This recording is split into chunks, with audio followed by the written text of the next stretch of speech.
Good morning students. Now chapter 5, data handling. In this chapter we are seeing about what is meant by data and some types of graphs.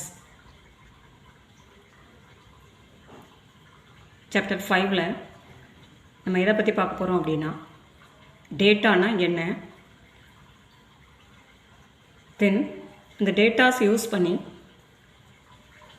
நம்ம graph எப்படி draw பண்ணலாம், இந்த கிராஃபில் some types இருக்குது,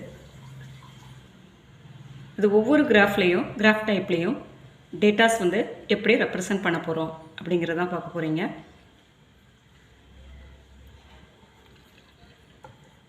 The information collected in all such cases is called data. Data means collection of information. That is, information collected in all such cases is called data. Dataங்கிறது என்னன்னா some information collect பண்ணி நம்ம graph represent பண்ணதுக்கு use பண்ண போகிறோம். அந்த collected இன்ஃபர்மேஷனுக்கு என்ன சொல்கிறோம் அப்படின்னா டேட்டான்னு சொல்கிறோம். The data is represented graphically to give a clear idea of what is represents. அதாவது டேட்டா இந்த கிராஃபிக்கலி ரெப்ரசன்டேஷன் கொடுக்கும்போது நமக்கு ஒரு கிளியர் ஐடியா கிடைக்கும். அதாவது எதை பற்றி நம்ம ரெப்ரசன்ட் பண்ணியிருக்கோம் அந்த கிராஃபில் அப்படிங்கிறத கிளியராக நம்ம அண்டர்ஸ்டாண்ட் பண்ணிக்கலாம். Then types of graphs. The first one, a pictograph. Pictographனா என்ன அப்படின்னா pictorial representation of data using symbols. அதாவது datas are represented by pictures, that is called the pictograph. நம்ம டேட்டாஸை பிக்சரைஸ் நம்ம ரெப்ரசன்ட் பண்ணோம் அப்படின்னா அதுதான் பிக்டோகிராஃப்னு சொல்கிறோம். Then second type, a bar graph. A display of information using bars of uniform with their heights being proportional to the respective values.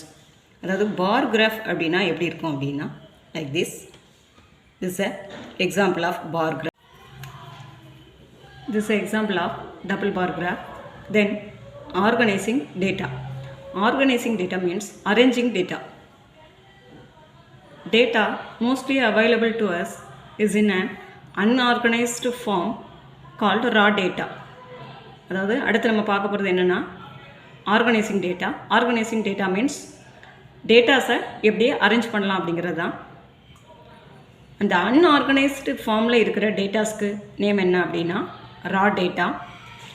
Raw data example, a group of students was asked for their favorite subject. The results were as listed below.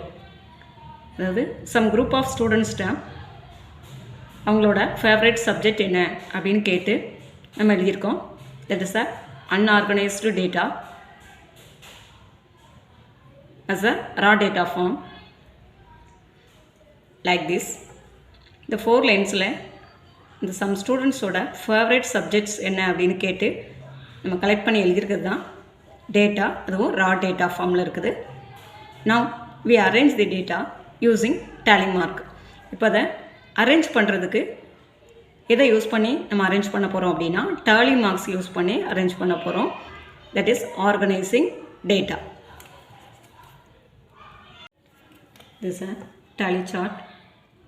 Tally chart have 3 columns. The first column heading is subject, then second column heading is tally marks, third column number of students. அதாவது above data எதை பேஸ்டாக collect பண்ணியிருக்கு அப்படின்னா some ஸ்டூடெண்ட்ஸோட favourite subject என்னலாம் அப்படிங்கிறதான் collect பண்ணியிருக்கோம். அதுக்கு தான் நம்ம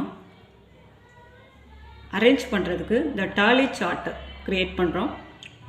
இப்போ இந்த ஃபஸ்ட்டு காலமில் சப்ஜெக்ட் நேம் எழுதிக்கணும். Art, mathematics, science and English.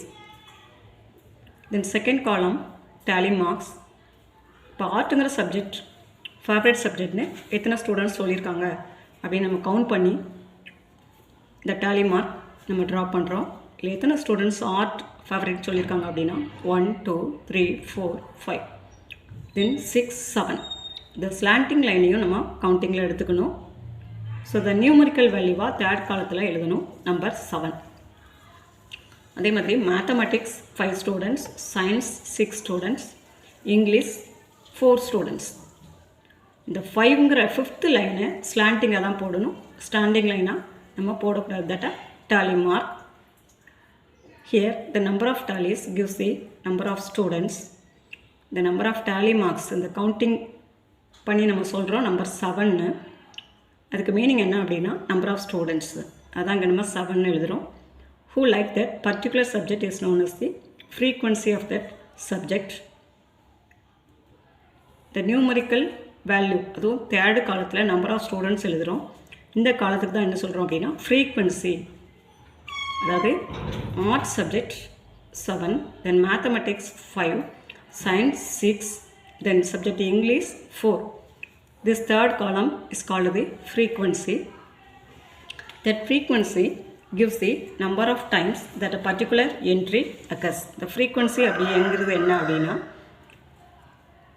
இந்த பர்டிகுலர் சப்ஜெக்ட் எத்தனை வாட்டி என்ட்ரி ஆகிருக்கு அப்படிங்கிறத நம்ம கவுண்ட் பண்ணி எழுதுறது தான் ஃப்ரீக்வன்சி. இந்த table made is known as frequency distribution table. இந்த டேபிள் தான் என்ன சொல்கிறோம் அப்படின்னா டேலி சார்ட்னு நம்ம சொன்னோம். அதர்வைஸ் ஃப்ரீக்வன்சி டிஸ்ட்ரிபியூஷன் டேபிள்னு சொல்லலாம். தென் குரூப்பிங் டேட்டா. அடுத்து நம்ம பார்க்க போகிறது குரூப்பிங் டேட்டா. குரூப்பிங் டேட்டானா என்னென்னு பார்க்கலாம். For example, consider the following marks out of 50 obtained in mathematics by 60 students of class 8. அதாவது இந்த எக்ஸாம்பிளில் என்ன பார்க்க போகிறோம் அப்படின்னா கிளாஸ் 8ல் 60 ஸ்டூடெண்ட்ஸ் ஸ்ட்ரென்த் இருக்காங்க. அவங்களோட மேக்ஸ் மார்க்ஸ் நம்ம கலெக்ட் பண்ணியிருக்கோம். மேக்ஸ் மார்க் அப்படின்னா அவுட் ஆஃப் 50 மார்க்ஸ்க்கு ஒவ்வொரு ஸ்டூடெண்ட்ஸும் எவ்வளோ மார்க்ஸ் ஸ்கோர் பண்ணியிருக்காங்க அப்படிங்கிறது தான் நம்ம இந்த டேட்டாஸில் கலெக்ட் பண்ணியிருக்கோம். இது 60 ஸ்டூடெண்ட்ஸோட marks. Now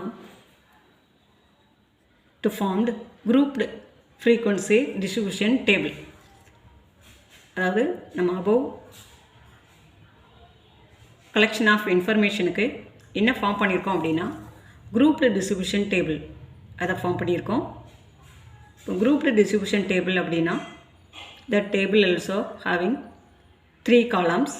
The first column heading is groups, second column tally marks, the third column frequency. The first column groups அப்படிங்கிறதுல நம்ம என்ன இன்ஃபர்மேஷன் எழுதணும் அப்படின்னா இந்த அபோவ் இன்ஃபர்மேஷனில் என்ன கொடுத்துருக்காங்க, என்ன கலெக்ட் பண்ணியிருக்கோம் அப்படின்னா 60 ஸ்டூடெண்ட்ஸோட மேக்ஸ் மார்க்ஸ் கலெக்ட் பண்ணியிருக்கோம். அதுவும் அவுட் ஆஃப் 50. Total mark 50. 50க்கு ஒவ்வொரு ஸ்டூடெண்ட்ஸும் எவ்வளோ மார்க் ஸ்கோர் பண்ணியிருக்காங்க அப்படிங்கிறது தான் அபோவ் ரா டேட்டா. இப்போ இந்த குரூப்ஸில் நம்ம எப்படி எழுதலாம் அப்படின்னா அந்த மார்க்ஸை நம்ம எழுதணும்.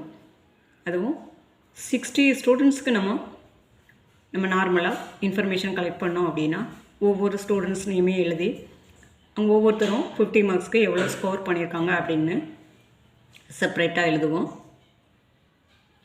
நம்ம இங்கே கிராஃபிக்கல் ரெப்ரசன்டேஷனுக்கு என்ன பண்ணோம் அப்படின்னா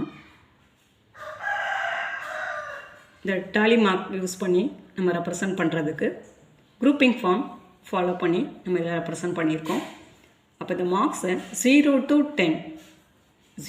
to 10, then next 10 to 20, 20 to 30, then 30 to 40, 40 to 50, 50 to 60.